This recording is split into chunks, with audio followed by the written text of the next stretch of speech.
लाल महालाचा कानाकोपरा माहीत असलेल्या राजांचे बाळपणीचे खेळगडी चिमणाजी आणि बाळाजी बरोबर होते. रमजानच्या उपवासाने शास्ताखान आणि त्याचे खिदमतगार रात्री निसूर होणार हे राजांनी केव्हाच हेरून ठेवले होते. मध्यरात्रीनंतर एका खिडकीचे कुसव उकलून राजे, चिमणाजी आणि बाळाजी यांचे संगती पाठीवर नंगी हत्यारे पेटलेल्या मावळ्यांच्या फळ्या घेऊन लाल महालात घुसले. कापाकापीला तोंड फुटले. बेभान झालेले राजे दालनांमागून दालने मागे टाकीत शास्ताखानाने ख्वाबगाह म्हणून निवडलेल्या दालनात घुसले आणि टप्प्यात आलेला शास्ताखान एका वारातच जीवे घ्यावा म्हणून राजांनी डोळे विस्फारून हत्यार उचलून टाकोटाक वार केला. पण खानाने जीवाच्या आकंताने तेवढ्यात खिडकीतून छलांग घेतली. राजांनी केलेला वार खिडकीची महिरप पकडलेल्या खानाच्या हातावर सपकन उतरला. त्याच्या 3 बोटांच्या बिन्नीची पेरांची कंडके करून हत्याराचे पाते लाकडी महिरपीत रुतले. महिरप लाल करीत खानाच्या बोटांची पेरं फरसबंदीवर उतरली. या अल्लाह म्हणून भयानक किंचाळत ठिबकता हात झटकीत खान भिंतीच्या कडेकडेने वाकून पसार झाला. खानाचा बच्चा अब्दुल फत्ते या छाप्यात जीवे मारला गेला. जनानखान्यातील कैक रंगीला भावल्या अंधारामुळे मावळ्यांनी गफलतीने कापून काढल्या. काही मावळे धारकरीही कामी आले. या धुंदळीची खबर भोवतीच्या गोटाला आता लागते आहे हे हेरून राजांनी साऱ्यांना परतीची इशारत केली.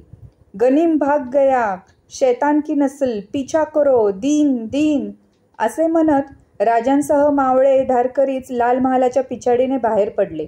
कोंढाण्याच्या रोखाने बैभान दौडू लागले. पाठलागावर पडलेल्या गनिमाच्या घोडदळाला हूल देण्यासाठी काही बैलांच्या शिंगांना पेटते पलोते बांधून ते बैल राजांनी कात्रज घाटाच्या रोखाने पिटाळायला लावले आणि राजे आडवाटेने कोंढाण्यावर सलामत पोचले.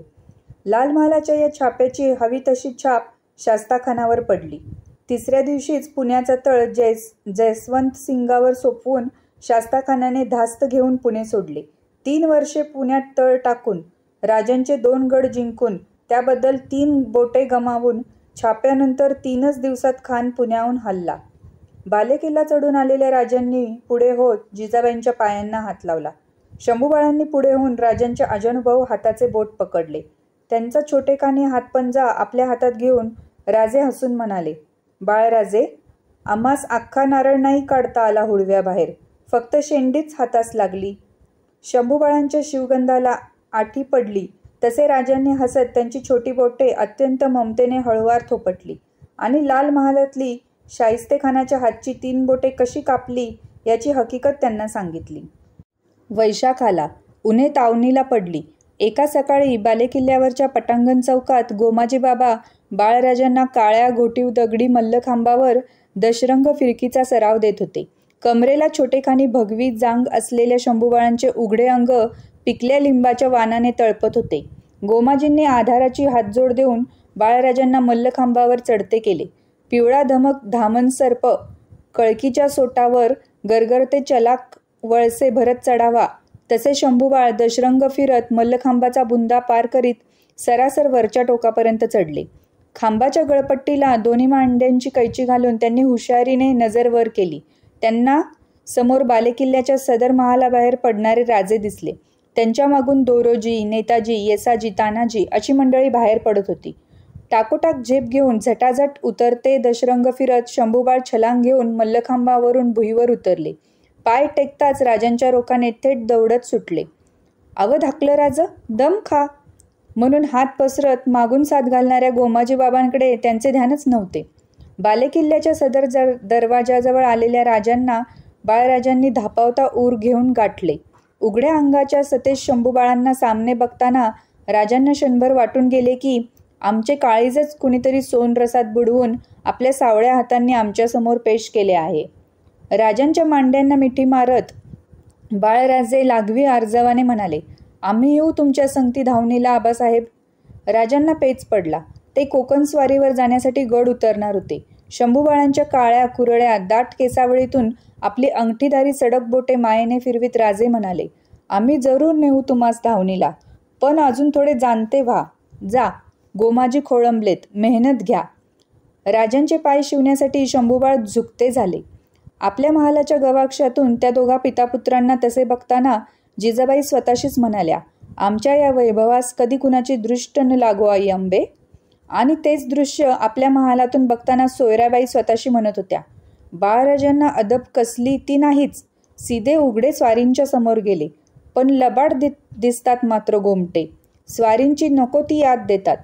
आणि शेवटच्या चटक्याने सदर दरवाजाबाहेर पडणाऱ्या राजांच्याकडे सोयराबाई स्वतःला हरवून नुसत्या डोळाभर बघतच राहिल्या. दसऱ्याचे 5 सोने लुटून होताच राजांनी आपले कर्माजी, बहिर्जी, विश्वास, महादेव असे खबरगीर औरंगजेबाच्या गुजरात सुब्यात बेमालूम पेरले. त्यांनी मावळतीच्या दर्याला धरून असलेल्या सुरत बंदराची सारी सोनसुरत आपल्या चकोट नजरेने हेरून खडानखडा खबर राजांच्या कानात अल्लाद आणून सोडली. धरून शाही सुरत विसावली होती. समुद्रमंथनातून बाहेर पडताच विसावलेल्या संपन्न लक्ष्मीसारखी. राजांनी मोठाच मातब्बर मनसुबा रचला सुरत लुटीचा. त्यासाठी पुण्यात तळ टाकून पडलेला जसवंत सिंग एका बगलेला काढल्याशिवाय सुरतेची वाट बिनघोर होणारी नव्हती. राजांचे कोंढाण्यावरचे मावळे जसवंत सिंगाच्या पुण्यातील गोटावर दिवस रात्र धाडसी छापे घालू लागले. चिडलेल्या जसवंत सिंगाने फौजेनिशी पुणे सोडले आणि कोंढाण्यालाच वेढा भरला. सुरतेची वाट मोकळी झाली. शास्ताखानावरच्या छाप्याने एक विचित्र अफवा सगळीकडेच पसरली होती. शिवाजीला एक चेटूक सायवळ झाले आहे. तो पाहिजे तेव्हा गायब होतो आणि मन चाहेल तेव्हा आणि तिथे अचानक खडा होतो. खरोखरच राजांना चेटूक वश झाले होते. सह्याद्रीच्या काळ्या कातळांचे आणि इमानबंद मावळ्याच्या कसदार काळजांचे चेटूक राजांना वश झालेच होते. त्यांच्या जोरावर राजे आता गायब न होता फक्त प्रकटच होणार होते. मन चाहेल तिथे. राजे सुरतेच्या रोखाने कूच व्हायचा दिवस आला. चंद्रादासीने समोर धरलेल्या दर्पणात पाहून सोयराबाईंनी आपल्या कपाळी मेनमळल्या कुंकवाची 2 आडवी बोटे रेखून घेतली. दर्पणात पडलेल्या आपल्या देखण्या बिंबाकडे त्या नजरजोड बघतच राहिल्या. त्यांच्या केतकी वर्णाला आणि सरळ लालबुंद नाककळीला ते कुंकू फारच गोजरे दिसत होते. दर्पणातील त्यांचे बिंबच त्यांना सांगत होते, ही कुंकवाची 2 बोटं म्हणजे आम्ही आणि स्वारी यांची निशाणी आहे. आपल्या या कल्पनेवर सोयराबाई स्वतःच खुशदिल झाल्या. खाशी स्वारी येत आहे. वर्दीवाल्या कुणबिनीने त्यांच्या महालात येऊन वर्दी दिली आणि ती आल्या पावली माघारी परतली. दर्पण धरलेली चंद्रादासी चौरंगावर दर्पण ठेवून लगबगीने महालाबाहेर पडायला निघाली. इतक्यात राजांनी हसत महालात प्रवेश केला. जिजाबाईंचे दर्शन घेऊन साऱ्यांचा निरोप घेऊन ते आले होते. सोनेरी जरीबतूंच्या कोयऱ्या असलेला निळाशार जामा त्यांच्या अंगावर होता. मस्तकावरचा केशरी टोप त्यावर एकदम उठून दिसत होता. भिंतीकडेला अदबीने सरकलेली दासी राजे आत येताच पदर सरसा करीत चटक्या पायांनी बाहेर निघून गेली. काही क्षण तसेच गेले. महालाच्या खिडकी वाटे येणारा कसला तरी अस्पष्ट कलकलाट तेवढा ऐकू येत होता. राजे मंचकावर बसले. सोयराबाईंनी केशर दुधाचा पेला त्यांच्या हाती दिला. दुधाचा एक घोट घेऊन सोयराबाईंच्या देखण्या अंगलटीकडे बघत राजांनी त्यांना विचारले, बाळीबाई कुठं गेल्या? बाळीबाई या सोयराबाईंच्या कन्या जिजाबाईंच्या महालाकडे गेल्या होत्या. त्या आमच्याकडे रमतात कुठं? मासाहेबांच्या महाली असतील त्या. सोयराबाई राजांच्याकडे तिरक्या नजरेने पाहत बोलल्या. राजांनी त्यांचा हेद हेरला. दुधाचा प्याला रिता करून ते हसत मंचकावरून उठले. खिडकीच्या महिरपीकडे जाता जाता बोलले, रमवलं की सारे रमतात. महिरपीतून राजांना समोर घोड्यांच्या रपेटीचे मैदान दिसत होते. तिथे 2 मोत्तद्दार, एका उंच उमद्या जनावरावर मांड घेतलेला महम्मद सैस आणि एका तट्टाचे कायदे हातात धरून उभे असलेले शंभूबाळ दिसत होते. मैदानामधल्या दगडी ज्योत्यावर एक पिकले लिंबू ठेवले होते. सैसने आपल्या मांडेखालचा घोडा मैदानाच्या एका कडेला काढला. मोहरा फिरवून घोड्याचे मुस्कट ज्योत्याच्या रोखाने मोहरेबाज केले. क्षणभर थांबून त्याने एकदम घोड्याला बळजोर टाच भरली. जनावर ज्योत्याच्या रोखाने चौटाप दौडू लागले. राजांनी कुतूहलाने नजर रोखली. ज्योत्याजवळ येताच सैसने धावत्या घोड्याचे कायदे आखडून चालबदलीची वेगळीच टाच दिली. घोडा ऊर उचलून वर उसळला. उशी घेऊन ज्योते पार करताना त्याने पिछाडीच्या खुराने ज्योत्यावरचे लिंबू बिनचूक उधळून लावले. राजे न राहून उद्गारले, भले सैस. सोयराबाई ते ऐकून कुतूहलाने राजांच्या शेजारी आल्या. 2-3 वेळा महम्मद सैसने तशीच अचूक घोडाफेक केली आणि मग पाय उतार होऊन तो शंभूबाळांच्या जवळ आला. अदबीने वाकत म्हणाला, अब ले लो सवारी छोटे राजासाब. बाळराजांनी आपल्या हातातील तट्टाचे कायदे पेलून रिकिबीत डावा पाय भरला. उजवा पाय मात्र चलाखीने वर घेऊन बैठक जमवणे त्यांना साधेना. सईसने आपल्या दोन्ही हातांची बोटे एकमेकात गुंफून कैची तयार केली. तिचा आधार बाळराजांच्या उजव्या पायाखाली देताच त्यांनी झेप घेऊन तट्टाच्या पाठीवर मान जमवली. राजे आणि सोयराबाई उत्सुकतेने बघू लागले. बाळराजांनी तट्टू मैदानाच्या एका कडेला काढले, मोहरा फिरवला आणि टाच भरली. ज्योत्याच्या रोखाने तट्टू दौडू लागले.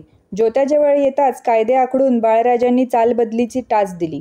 उशी घेऊन तट्टू ज्योत्यापार झाले. पण लिंबू उन्हात तळपत तसेच ज्योत्यावर राहिले.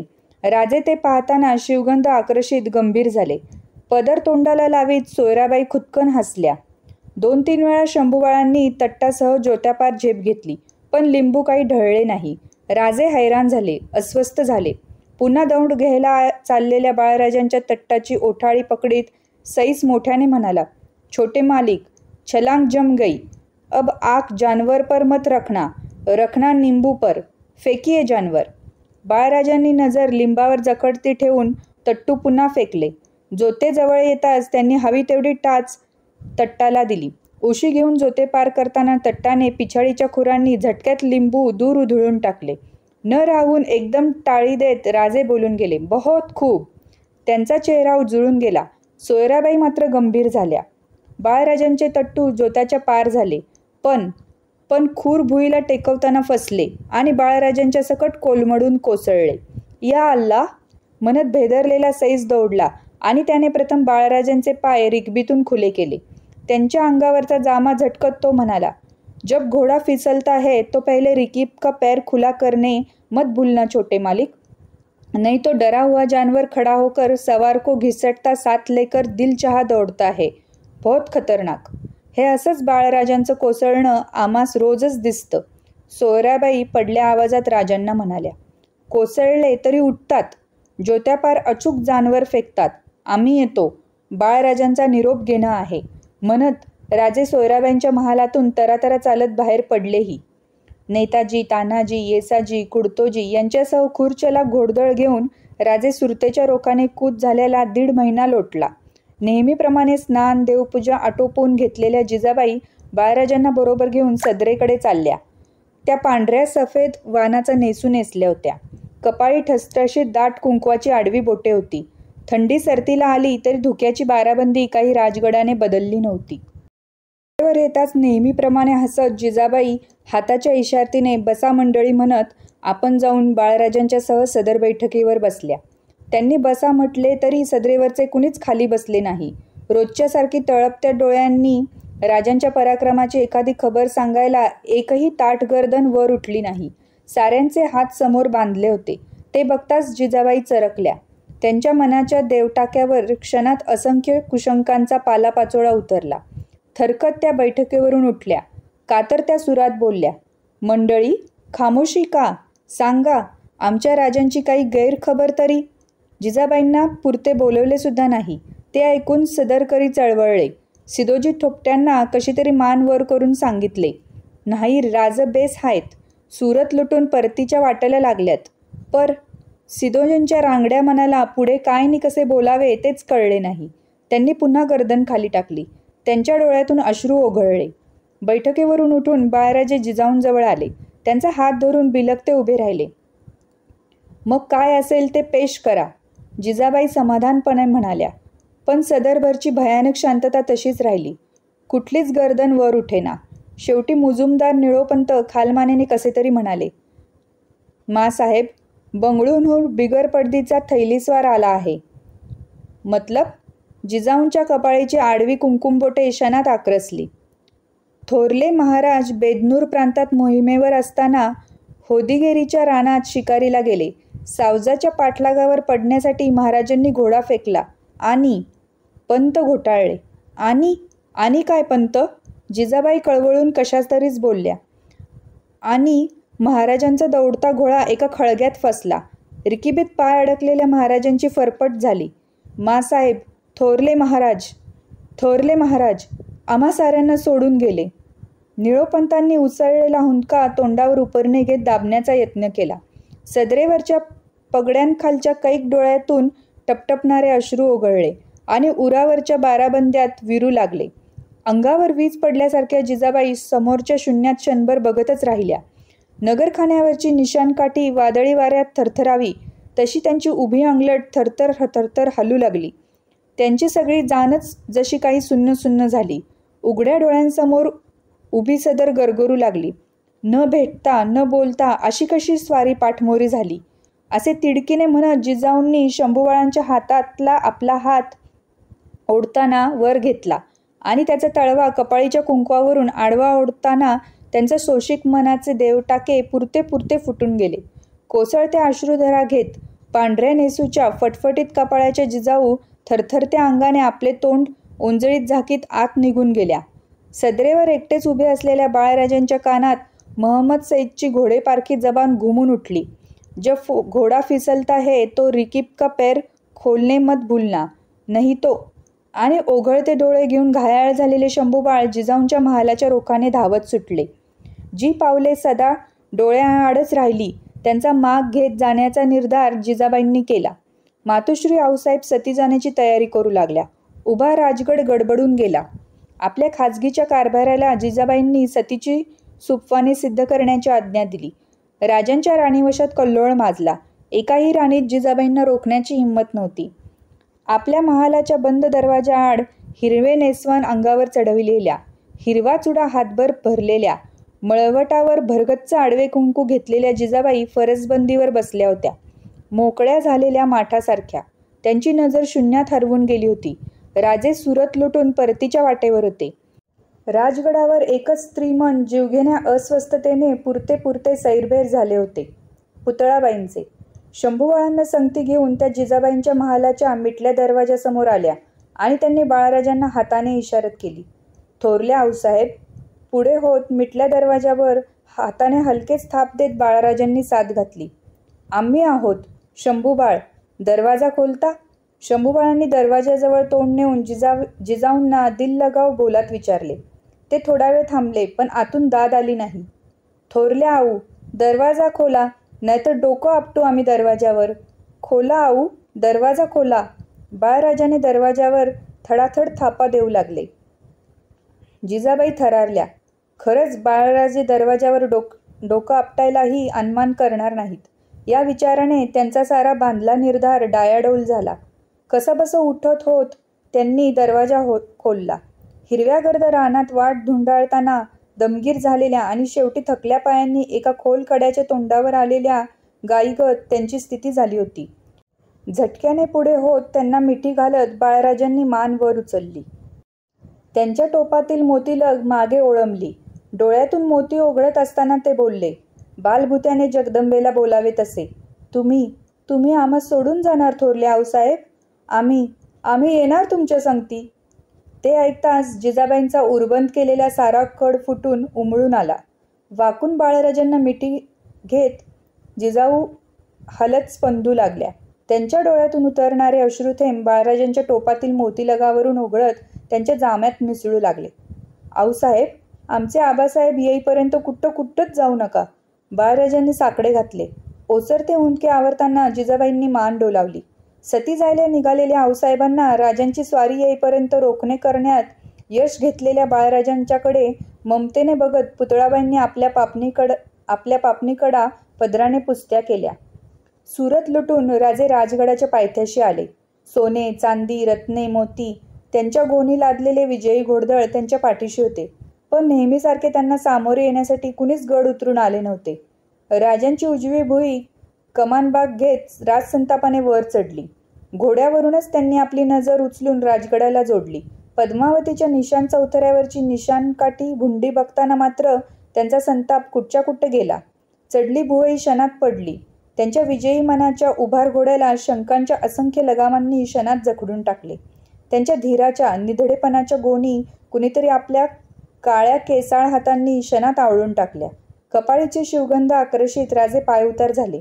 पालखीत बसून राजगड चढू लागले. पालखी पाली दरवाजा पार होताना कधी नव्हे ती गडचढीची नौबत खामोश झालेली त्यांना जाणवली. मनात कुशंका घर करू लागल्या. सारे महाल मागे टाकीत राजे जिजाबाईंच्या महालासमोर आले. सुरतेच्या कैक अन्यायी मुजोर धनिकांच्या वाड्या हुड्यांचे दरवाजे फोडत बेधडक आत घुसणाऱ्या राजांनी जिजाऊंच्या महालाचा बंद दरवाजा लोटला, अत्यंत थरथरत्या हाताने. आत फरसबंदीवरच्या बिछायतीवर सतीवेश घेतलेल्या जिजाबाई बसल्या होत्या. त्यांच्या दोन्ही तर्फेला पुतळाबाई आणि बाळराजे बसले होते. दरवाजाच्या कुरकुरीमुळे मान वर गेलेल्या जिजाबाईंनी समोर राजे दिसताच उभ्या राजगडाचेही काळीज पिळवटून निघावे असा कंठ फोडला. शिवबा, आमचं कपाळ फुटलं. तुमचे महाराज साहेब गेले. भूकंपाने सर्वोदार शोषित भुई थरथरते तशा जिजाबाई थरथरू लागल्या. राजांना आपल्या उभ्या अंगावर शिसाचा रस ओतल्यासारखे झाले. दरवाजातच पाय जखडबंद झालेल्या राजांनी डोळे मिटत आपल्या बागदार कानाचा गड्डा उजव्या हाताच्या चिमटीत भरला. त्यांच्या मिटल्या डोळ्यात शहाजीराजांची मूर्ती उभी ठाकली. तिचे पाय धूत त्यांच्या उरातले दुर्मिळ राजश्रू दाढीवरून घसरून छातीवरच्या कवड्यांना जाब विचारित जाम्यावर उतरू लागले. त्या वीर पुरुषाचे भोसलाई राजमन पाझरत होते. ओघळणारे अश्रुलोट महाराज साहेब शहाजीराजांच्या नजरेआड झालेल्या पायांच्या ठशांचा माग घेत धावत होते. भरल्या नजरेने राजांनी जिजाऊंकडे बघितले. अश्रूंच्या सफेद आडपडद्यातून त्यांना एक पुसट हिरवा उभा रंगपट्टा दिसू लागला. त्यांच्या उभ्या अंगावर सरकन काटाच उठला. कधी नव्हे ते हिरवे नेसवान आऊसाहेब का नेसल्या? हा शक उराच्या तळवळातून उसळून येताच चारी पायांना दातेरी आकडे चाप लावलेला ताकदजोर हत्ती कळवळून उठावा तसे राजे कळवळून उठले. तर्जनीने आपल्या पापणीकडा झटकत निपट्ट्या करीत राजे पुढे सरसे झाले. सूपबाणांकडे हात करीत त्यांनी जिजाबाईंना थरथरत विचारले, मासाहेब, हे काय करता आहात? जिथं स्वारी तिथं आम्ही जाणार राजे. चितेच्या आग भरल्या मेन्यातून आम्ही तुमच्या महाराज साहेबांच्या पायांशी जाणार. आमच्या फुटक्या हातांनी आम्ही सतीवाने देणार. उभय हयातीत कधीच बोलल्या नाहीत अशा जिजाऊ पिळवटून बोलल्या, निर्धाराने बोलल्या. ते ऐकताना आपले सारे दौडते राजेपणच कुणीतरी उचलून चितेवर चढवीत आहे असे राजांना वाटले. पडल्या गडाच्या नगारखान्यावरचे निशाण उतरावे तसे राजांचे राजपण क्षणात उतरले गेले. उरला फक्त जिजाऊंशी रक्तसंबंध आणि काळीज गुंतवा असलेला फर्जंद शिवबा. बंगळूर सोडून मेन्यातून पुण्याच्या बरड जहागिरीत आऊसाहेबांच्या संगती आलेला. त्यांचा मायाभरला हात पाठीवर घेत पुण्यात नांगराच्या खुंटाळीला आपला हात घालणारा, त्यांच्या शिवसतेज हाताने आपल्या कपाळी शिवगंध रेकून घेणारा शिवबा केवळ शिवबा. एरवी ताठ मानेने घोड्यावर मान घेणारे राजे ढासळत्या मानेने आणि मनाने पुढे झाले. जिजाऊंच्या समोर गुडघे टेकून त्यांनी आपले शिवगंधी कपाळ झटकन त्यांच्या मांडीवर टेकवले.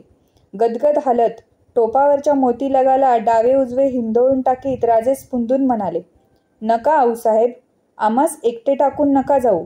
शंभूबाळांची हातजोड नका तोडू. आम्ही रायरेश्वरावर घेतलेली श्रींच्या राज्याची आण पुरी करणार आहोत. ते कोण बघणार? तुमच्या बाळराजांचे शंभूराजे झालेले कोण पाहणार? आजवर आशीर्वादांसाठी पायांना हात लावले. आज ही एवढीच भिक्षा मागण्यासाठी आम्ही तेच हात परडी म्हणून पसरतो आहोत. आम्हास परते सारू नका. राजांनी गर्दन उचलली. ज्या हातांनी पेटून उठलेल्या राजांनी कैक वेळा भवानी उपसली होती त्याच हातांची ओंजळ जोडून राजांनी ती सरळ जिजाऊंच्या समोर पसरली. त्यांचे पान थरथरलेले सूर्यपेठ निमुळते डोळे मासाहेबांच्या डोळ्यांना जोडले गेले. जिजाऊंच्या तुळजाई डोळ्यातून सुटलेले अश्रू टपटपत राजांच्या ओंजळीत उतरू लागले. त्यांच्या उष्ण स्पर्शाबरोबर राजांना वाटत होते की या हरेक अश्रुथेंबासाठी एक एक जिंदगी कुरवंडून टाकावी. राजे असे पेश येतील हे ध्यानीमनी नसलेल्या जिजाबाईंचा बांधला निर्धार डायाडोल झाला. त्या घोटाळल्या. राजांनी पसरलेली ओंजळ आपल्या चुडाभरल्या हातांनी आवेगाने बंद करीत त्या म्हणाल्या, नाही राजे, हात पसरू नका. तुमच्या हातांची परडी आई अंबेनेच आमच्या हातांनी भरली असता आम्ही तिच्यात काय घालावं? आम्ही थांबू, फुटल्या कपाळाने सुद्धा थांबू. या राज्यासाठी, तुमच्यासाठी, बाळराजांच्यासाठी. तुमच्या पाठीवर पडणाऱ्या संकटात आमच्या जाण्याने आम्ही आता भर नाही घालणार. मासाहेबांनी डोळे पुसले आणि डाव्या हाताने सतीची वाने परती सारली. जिंकल्या गडाच्या नगारखान्यावरच्या चढत्या निशाण्यासारखे राजांचे मन उभारून आले. तरीही त्यांचे मन शहाजीराजांचे आठवणीने तडफडत होते, चढत्या निशाणाच्या तडफडीसारखे. हे सगळे दाटल्या कंठाने खाली मान घालून ऐकणाऱ्या पुतळाबाई एकाच विचाराने जखडबंद झाल्या होत्या. सती जायला निघालेल्या मासाहेबांना आपले मन बांधताना कोण कष्ट झाले असतील हे सारे भरल्या उराने समोर बघताना बाळराजांना दोन गोष्टी कळून चुकल्या होत्या की आबासाहेबांचे डोळेही पाणावतात आणि आम्ही मानतो समजतो त्याहून थोरले आऊसाहेब केवढ्या तरी थोरथोर आहेत. शहाजीराजे गेले ही खबर मावळ मुलखात पसरताच राजांच्या भावकीतील मंडळी राजगडावर आली. त्यात शंभूबाळांचे मामा फलटणकर बजाजीराजे निंबाळकर आले होते. नातेबंधातल्या सर्व मंडळींसमोर राजांच्या मस्तकाचे मुंडन झाले. उतरल्या केशसंभाराच्या मस्तकाने आणि जडवल्या मनाने राजांनी शहाजीराजांची दिवसकर्मे शास्त्रोयुक्त विधींनी पार पाडली. ते विधी समोर बघताना शंभूबाळांची एकच एक कोशिश चालली होती. कधीच न बघितलेल्या आपल्या थोरल्या महाराज साहेबांची मूर्ती कल्पनेने ते मनोमन रेखू बघत होते, पण ते साधत नव्हते. कितीही कोशिश केली तरी त्यांच्या मनासमोर मूर्ती उभी ठाकत होती ती आबासाहेबांचीच. शेवटी एके दिवशी जिजाऊंच्या महाली त्यांची पायधूळ मस्तकी घ्यायला आलेल्या शंभूबाळांनी त्यांना विचारले, कसे कसे दिसत होते आमचे थोरले महाराज साहेब थोरले आऊ? भरल्या डोळ्यांनी बाळराजांकडे बघताना कधी नव्हे ते जिजाबाईंना आज प्रथम भावून गेले की शंभूबाळांचा तोंडवळा थेट आमच्या स्वारीसारखाच आहे. नागभुवयांची तशीच ठेवण, कपाळाची तशीच भरदार आडवी मांडण आणि आतबाहेर सारख्याच साफ असलेल्या रानभेरी डोळ्यांच्या भावल्यांचे तसेच साफ दर्पण. बाळराजांना आवेगाने जवळ घेताना जिजाऊंना म्हणावेसे वाटले की शंभूबाळ, तुम्ही थेट तुमच्या थोरल्या महाराज साहेबांच्या सारखेच दिसता. पण त्या काहीच बोलल्या नाहीत. प्रेम भराने त्यांनी बाळराजांचे खांदे पकडले आणि त्यांच्या नितळ डोळ्यात बघताना जिजाबाईंना आपल्या हयातीच्या हरवलेल्या कैक पायवाटा त्यात दिसू लागल्या. बजाजी मामा फलटणला परतण्यापूर्वी मनची एक इच्छा राजांना बोलावी म्हणून त्यांच्या महाली भेटीसाठी आले. भेट मुजरा रुजू करून ते राजांना म्हणाले, आम्ही फलटणला परतावे म्हणतो राजे. इजाजत होईल तर संगती बाळराजांना घेऊ. त्यांना तेवढाच कुटुंब पालट होईल. कसं करता? बजाजींच्याकडे बघताना राजांना सईबाईंची आठवण झाली आणि जाणवून गेले की शंभूबाळांनी आपल्या आजोळ पाहिलेच नाही. आम्ही आमच्या आजोळाला सिंदखेडला पारखे झालो. बाळराजांचं तसंच व्हायला नको. क्षणभर विचारात हरवल्यागत थांबून राजे बजाजींना म्हणाले, जरूर घेऊन चला बाळराजांना बजाजी. पण मासाहेब काय म्हणतात ते बघा. गड सोडताना बरोबर धाराऊ आणि अंतोजी रायाजीला घ्या. हत्यारबंद धारकऱ्यांची शिबंदी संगती ठेवा. तुम्ही घरची माणसं, तुमचा काळजी गुंतवा आम्ही जाणतो. पण बाळराजांना परते पाठवताना तुम्ही जातीनिशी बरोबर असा. त्याची फिकीर नसावी राजे. उरात रक्ताची जाग आणि डोळ्यात तेल ठेवून खासे आम्ही हमेशा त्यांच्याबरोबर राहू. राजांनी होकार दिल्याने बजाजींना फार समाधान वाटले. फलटणचा आपला कबिला शंभूबाळांना बघताच कसं खुशदिल होईल याचे चित्र मनाशी रेखीतच ते राजांच्या महालाबाहेर पडले. जिजाबाईंची संमती मिळताच बाळराजांना जाण्याची सगळी तयारी झाली. शुभ दिवशी वाटचालीची पालखी पद्मावती माचीवर सिद्ध झाली. जिजाऊंचा, राजांचा आणि राणीवशातील सगळ्या मासाहेबांचा निरोप आशीर्वाद घेतलेले बाळराजे राजगडाच्या सदर महालाबाहेर पडले. त्यांच्याबरोबर धाराऊ आणि तिचे 2 मुलगे रायाजी आणि अंताजी चढले. बाळराजांना निरोपाची पायसोबत देण्यासाठी खुद्द राजे त्यांचा हात हातात धरून पद्मावती माचीपर्यंत आले. राजांच्या पायांना हात लावून बाळराजांनी एकदा त्यांच्याकडे पाहिले. या, सांभाळून असा. बाळराजांचे खांदे थोपटीत राजे म्हणाले. शंभूबाळ पालखीत बसले. पाठोपाठ धाराऊ पालखीत चढली. भोयांनी खांद्यावरचे भोईपट हातांनी ठाकेटीक करून पालखीला खांदे दिले. पालखी राजगड उतरू लागली. तिच्या दोन्ही तर्फेने हातात तळपते नंगे तेगे घेऊन तरनेबाण रायाजी आणि अंतोजी चालले. शेकडो निवडक पट्टेकरी कमरेच्या हत्यारांच्या मुठीवर आपली दमदार बोटे वृत्ती धरून पालखी मागून चालले. आदिलशाही बागदार किमॉंश डोक्यांवर असलेल्या बजाजी मामांनी राजांची छातीला छाती भिडवून भेट घेतली. डोळ्यांनीच राजांना फिकीर नसावी असा भरोसा दिला आणि तेही पालखी मागून चालले. पालखी नजरेआड होईपर्यंत राजे स्वतःला हरवल्यागत तिच्याकडे एक नजर बघतच राहिले. सईबाईंची आठवण देणाऱ्या बाळराजांच्या आजोळी चाललेल्या पालखीकडे बघताना राजे मनातील सईबाईंना म्हणत होते, आमच्या मुलखात आलेल्या जगदंबेच्या मूर्तीचं दर्शन घेणं तुम्हास घडलं नाही. कधी शंभूबाळांना घेऊन तुम्हास आपल्या माहेरगावी फलटणला जाणं साधलं नाही. तुमच्या अंतसमयी तुमची आमची भेटी झाली नाही. नेहमी दूरदेशी असलेले आमचे महाराज साहेब असेच शिकारीचे निमित्त करून कायमचे दूर निघून गेले. सई, माणसांचा हा गुंता उकल होण्यासारखा नाही. तरीही एकला जीव पदरी घातला म्हणून तुम्ही शंभूबाळांना आमच्या हवाली केलत. जेवढं साध्य होईल तेवढं आम्ही त्यांच्यासाठी करणार आहोत. पण या दुनियेत आलेला हरेक जीव एकलाच असतो. स्वतःच्या आजोळास तो कायमचा पारखाच झालेला असतो.